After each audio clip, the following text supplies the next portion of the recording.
প্রিয় অডিয়েন্স, আসসালামু আলাইকুম। আজকের এই ভিডিওতে আমরা শিখব কিভাবে আমাদের ব্লগার ওয়েবসাইটে কন্টাক্ট ফর্ম পেজটি যুক্ত করব। আপনারা দেখতে পাচ্ছেন এখানে একটি কন্টাক্ট ফর্ম পেজ রয়েছে। আমরা আমাদের ব্লগারদের ওয়েবসাইটটি রয়েছে, আমাদের ব্লগার ওয়েবসাইটে ঠিক এরকম সুন্দর একটি কন্টাক্ট ফর্ম পেজ তৈরি করব।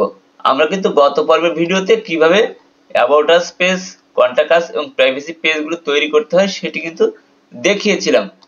তো আজকের ভিডিও থেকে আমরা এটাই শিখবো যে কিভাবে এই ফর্মটা তৈরি করতে হয়। এখন আমি যদি এখানে যে কন্টাক্ট আস যে পেজটা রয়েছে, আমি যদি এখন এখানে ক্লিক করি তাহলে দেখতে পারবো আমাদের এখানে কিন্তু কোনো ফর্ম নেই। তো আমরা কিন্তু ঠিক এরকম সুন্দর একটি ফর্ম এইখানে অ্যাড করে দেব।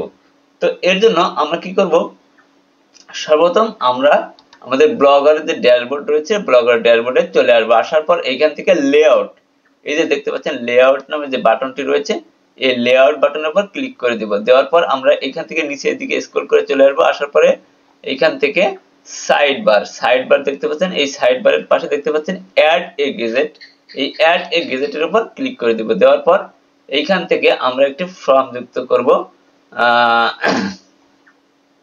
Contact form. এই যে কন্টাক্ট ফর্মটা আমি এখান থেকে ক্লিক করে এবার এটাকে এখান থেকে সেভ করে দেব। তো আমার যেহেতু সেভ করা আছে তাই জন্য আমি এটাকে আর সেভ করছি না, আমি জাস্ট ক্যান্সেল করে দিলাম। আপনারা কিন্তু এটাকে সেভ করে দিবেন।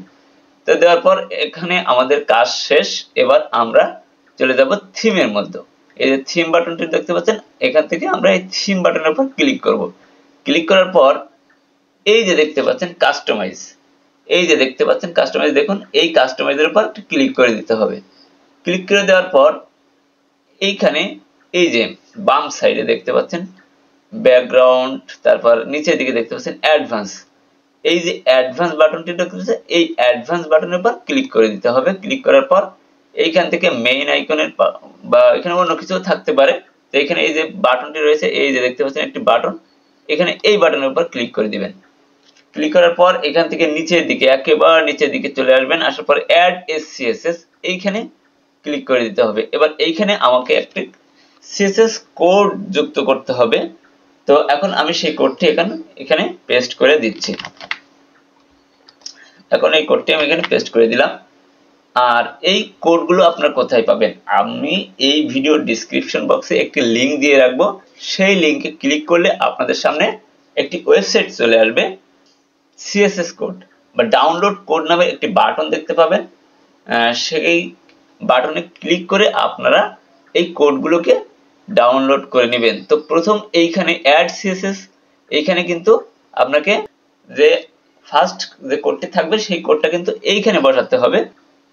এখন এটাকে আমি সেভ করে দেব। এই যে নিচের দিকে দেখতে পাচ্ছেন সেভ বাটন রয়েছে, এই সেভ বাটনের উপর ক্লিক করে আমি এটাকে সেভ করে দেব। সেভ করে দেওয়ার পর আমি এখান থেকে ব্যাকে চলে যাব। ব্যাকে আসার পর আমরা এখান থেকে কি করব, এই যে পেজের উপর ক্লিক করে দেব। পেজের উপর ক্লিক করার পর আমাদের যে কন্টাক্ট আস পেজ করেছিলাম সেই কন্টাক্ট আস পেজের উপর ক্লিক করব। আপনারা যদি পেজ ক্রিয়েট করা না থাকে তাহলে এই যে নিউ পেজের উপর ক্লিক করে দিবেন। নিউ পেজের উপর ক্লিক করলে এরকম ভাবে চলে আসবে। আসার পর এখানে আপনারা কন্টাক্ট আস বা কন্টাক্ট ফর্ম যেটা ইচ্ছা লিখে নেবেন। এখন আমরা এখানে দ্বিতীয় যে সিএসএস কোডটা রয়েছে সেই সিএসএস কোডটা কিন্তু এখন এখানে পেস্ট করে দেব। এই যে দ্বিতীয় যে সিএসএস কোডটা রয়েছে, এই সেকেন্ড যে কোডটি রয়েছে এই কোডটা কিন্তু আমরা এখান থেকে কপি করে নেব। এখান থেকে আমি সম্পূর্ণ আমার কোডটাকে কপি করে নিলাম। তারপর এইখানে এখন এসে পেস্ট করে দিলে হবে না, আপনারা এখানে দেখে নেবেন যে কম্পোজ ভিউতে যদি থাকে তাহলে কিন্তু হবে না, আপনারা এইচটিএমএল ভিউ এটা সিলেক্ট করে নেবেন। সিলেক্ট করে নেওয়ার পর এখান থেকে যদি এরকম থাকে তাহলে এগুলো কেটে দিবেন।